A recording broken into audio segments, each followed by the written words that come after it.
Today in geometry, we're going to review dividing radicals. We're going to first talk about the quotient property. The quotient property says if you have the square root of a divided by b, you can break that apart and make it the square root of a divided by the square root of b, as long as a and b are greater than or equal to 0. There are several different ways to divide radicals depending on what the radical looks like.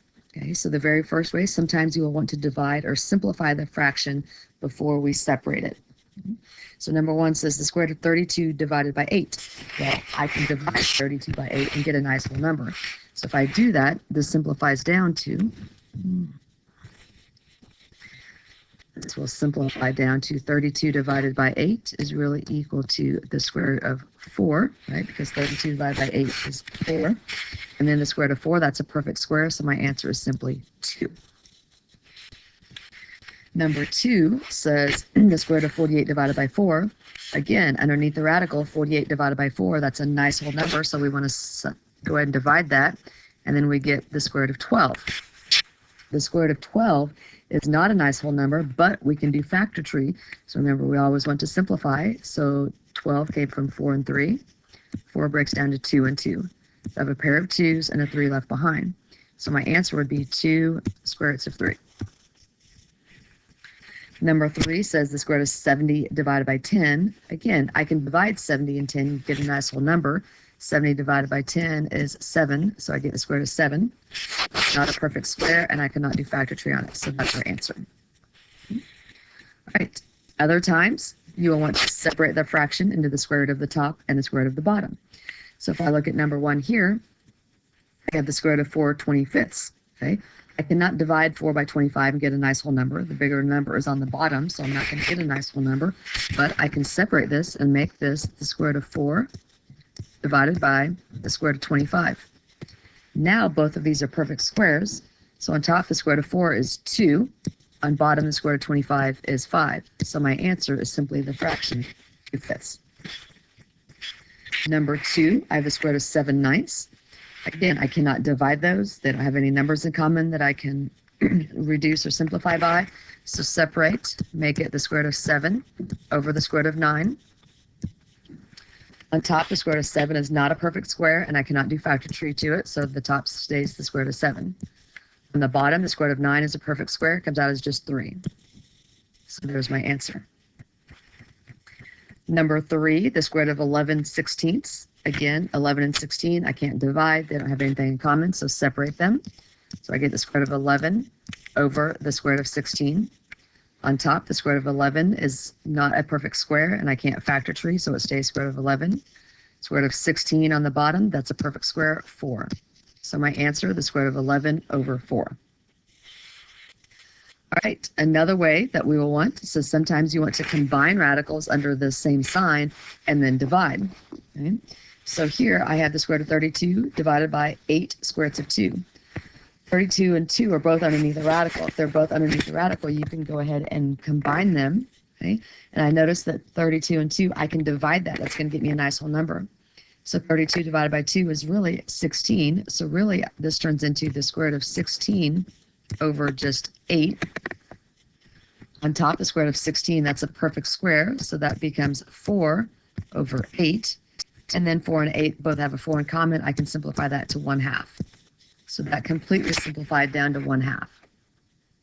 Number 2, I have the square root of 63 divided by the square root of 7. Again, I notice that 63 and 7 are both underneath the radical, and I can divide that and get a nice whole number. 63 divided by 7 is really 9, so this is really equal to the square root of 9, which is a perfect square, 3. Number 3, 3 times the square root of 14, everything divided by the square root of 7. 14 and 7 are both underneath the radicals, so I can divide them because it's going to give me a nice whole number. 14 divided by 7 is 2, so I really have 3 square roots of 2 on the top. I cannot do factor tree on 2. It's not a perfect square, so there's our answer. All right, so we looked at 3 different ways that we could divide fractions. So now we're going to go to the back, and we're going to talk about what's called rationalizing the denominator. So it tells us that to be completely simplified, there can be no radicals in the denominator. So no radicals in the denominator. Okay? To get the radical out of the denominator is called rationalizing the denominator, okay? Because we're going to make it a rational number. Multiply the numerator, which is the top, and the denominator, the bottom, by the radical that's in the denominator. So like if we look at number 1, we have 2 divided by the square root of 7. The square root of 7 is the only radical I have. It's in the denominator. It's not a perfect square. I can't do factor tree, nothing. So in order to make it go away, I multiply by square root of 7. But remember, whatever we do to one part, we have to do the other part. So I also have to multiply the top by the square root of 7. So on top, this is like what we were doing last week on multiplying radicals. I have 2 times the square root of 7, which becomes 2 square roots of 7. Over, on the bottom, I have the square root of 7 times the square root of 7. Remember that this is like the square root of 7 squared, okay, whenever you're multiplying something by itself. And remember that squaring a square root, they undo each other. And so I'm simply left with the number that was underneath the radical, which is 7. So my answer is 2 square roots of 7, all divided by 7. Notice I no longer have a radical in the denominator, and that's our goal. Number 2, 5 divided by the square root of 3. Again, I cannot do anything with that square root of 3 in the denominator. It's not a perfect square. I can't have that radical in the denominator, so I multiply by that radical, square root of 3. But whatever I do down there, I have to do the top. So the top times the square root of 3. So on top, I get 5 square roots of 3 over just 3, because again, that's like the square root of 3 squared. They undo each other. The radical goes away. Number 3, I have the square root of 12 divided by the square root of 5. Notice that 12 and 5 are both underneath the radical, but I cannot divide them and get a nice whole number. They don't have any numbers in common that I can simplify. So again, multiply by the square root of 5 to get out of the denominator. What I do down there, I have to do the top. So on the top, I have square root of 12 times square root of 5. Well, that is the square root of 60 over square root of 5 times square root of 5 is just 5. But this time on top, 60, I have to do factor tree on that, right? So if I come over here, 60, I know I multiplied 12 and 5 to get there. 12 breaks down to 4 and 3, 4, 2, and 2. I have a pair of 2's, I have a 3 and a 5 left behind. So on top, the square root of 60 simplifies down to 2. Underneath my radical, the 3 and the 5. Remember, we multiply, multiply, multiply. We always multiply. So 3 times 5 is 15. Everything over 5. Notice that I have a 15 on top and a 5 on the bottom. They have something in common, but I can't do anything about that because on top, the 15 is underneath the radical. On the bottom, the 5 is not. So that's my answer. 2 square roots of 15, everything divided by 5. All right, so let's practice. Okay, we're going to divide. We want to look for what do they have in common. What type out of the 4 different ways that I've just shown you, we're now going to decide which one of those ways is going to be the easiest to work the problem. So number 1, I have the square root of 6 45ths. My bigger number is on the bottom. I can't do anything with a 6 and a 45, right? I cannot divide that. However, I do notice that 6 and 45, they both have a 3 in common. So I could simplify that by a 3. 3 goes into 6 twice. 3 goes into 45 15 times. So now I have the square root of 2 15ths. I can't do anything more with that, so I separate it into the square root of 2 over the square root of 15. But now the problem is I have a radical in the denominator. I can't have that, so I multiply by that radical, but I have to do that to the top as well. At the top, I have the square root of 2 times the square root of 15. So they're both underneath the radical, so that just becomes the square root of 30 over in the denominator. Square root of 15 times itself. The radical goes away. I'm just left with 15. On the top, check to make sure, factor tree. I know it came from 15 and 2. 15 breaks down to 5 and 3.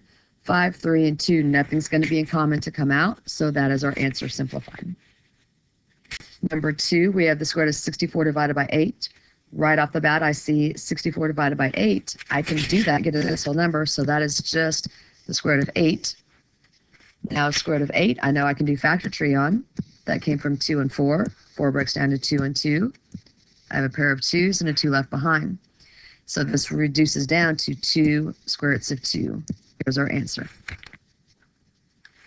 Number 3, we have 6 square roots of 2 divided by the square root of 3. The 2 and the 3 underneath the radical.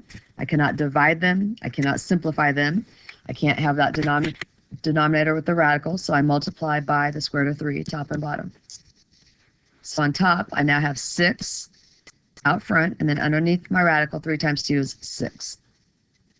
All over, the square root of 3 by itself is just 3. Now, numbers that are not underneath radicals, I can simplify together. So this 6 and this 3, they're not underneath the radical, and I can actually divide that out. So 6 divided by 3 is 2. So I get 2 square roots of 6 for my answer. All right. Next, we have square root of 81/18. I cannot divide 81 by 18 and get a nice whole number, but I do notice that they both have a 9 in common. So I can separate this out, okay, or simplify this. 81 divided by 9 is 9. 18 divided by 9 is 2. So now I can simplify this as the square root of 9 over the square root of 2. And I notice on top, the square root of 9, that's a perfect square. So really I have 3 over the square root of 2. Now what's wrong with that is I have a radical in the denominator. I cannot have a radical in the denominator, so I need to multiply top and bottom by that radical, which is the square root of 2. So on top, I have 3 square roots of 2 over square root of 2 times square root of 2 is just 2. That 3 and that 2 that are not underneath the radical, nothing in common, so I can't do anything with that. At number 5, 14 square roots of 10, all that divided by 7 square roots of 5. I notice right off the bat I have not underneath the radical 14 and the 7. 14 divided by 7 is just 2. Underneath the radical I have a 10 and a 5. I can divide that. 10 divided by 5 is 2, so underneath my radical is 2. So there's my answer, 2 square roots of 2. Number 6, I have the square root of 17 divided by the square root of 6. I cannot divide 17 and 6 and get a nice whole number. They don't have anything in common. I need to get rid of the square root of 6 on the bottom, so multiply top and bottom by the square root of 6. So on top, I have the square root of 17 times square root of 6, so 17 times 6 is 102. All divided by the square root of 6 times square root of 6 is just 6. So now I have to ask myself, can I do factor tree on 102? I know that 102 came from 17 and 6. 17 is not going to break down anymore. 6 is just a 2 and a 3. 2, 3, 17, nothing has a buddy to come outside, so there's our answer. Number 7, I have 3 square roots of 14 divided by 2 square roots of 5. So I have a 3 and a 2 not underneath the radical, but they don't have anything in common that I can simplify by. Underneath my radical, I have a 14 and a 5. They don't have anything in common I can simplify by. So I need to get rid of the radical. Notice in the denominator, I have a 2 and a square root of 5. I don't have to multiply by that 2 on the outside because it's not underneath the radical. So again, I simply multiply by what's underneath the radical. So on top, I still have the 3 outside. Underneath the radical, 14 times 5 gets me 70. Over on the bottom, I had the 2 out in front.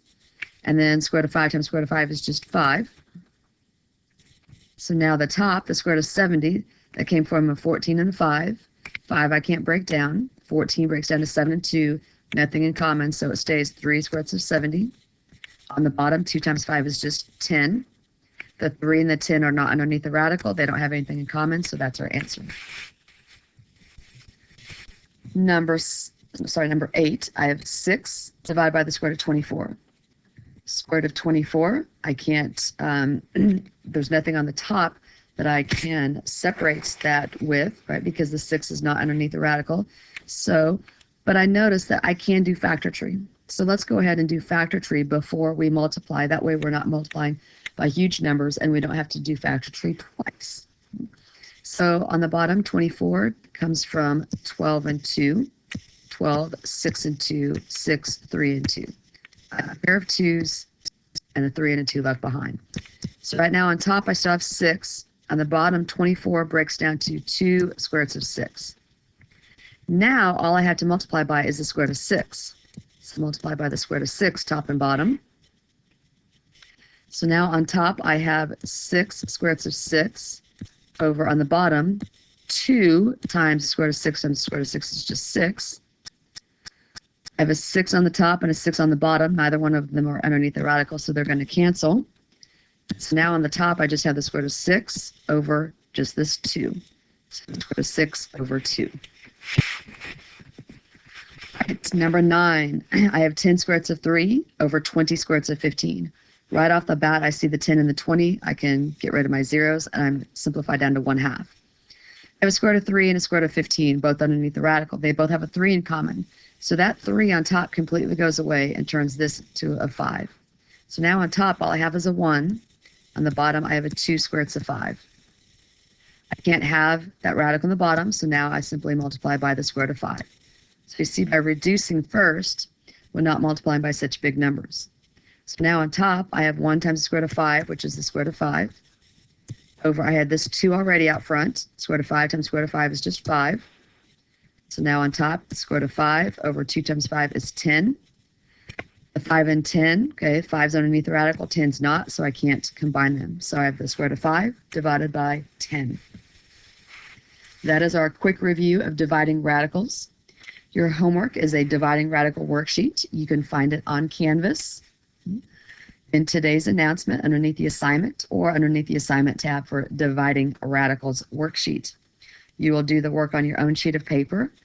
It will be like the back, these past 9 examples that I did, where you have to identify out of the 4 methods, what method is going to be the easiest to work the problem out.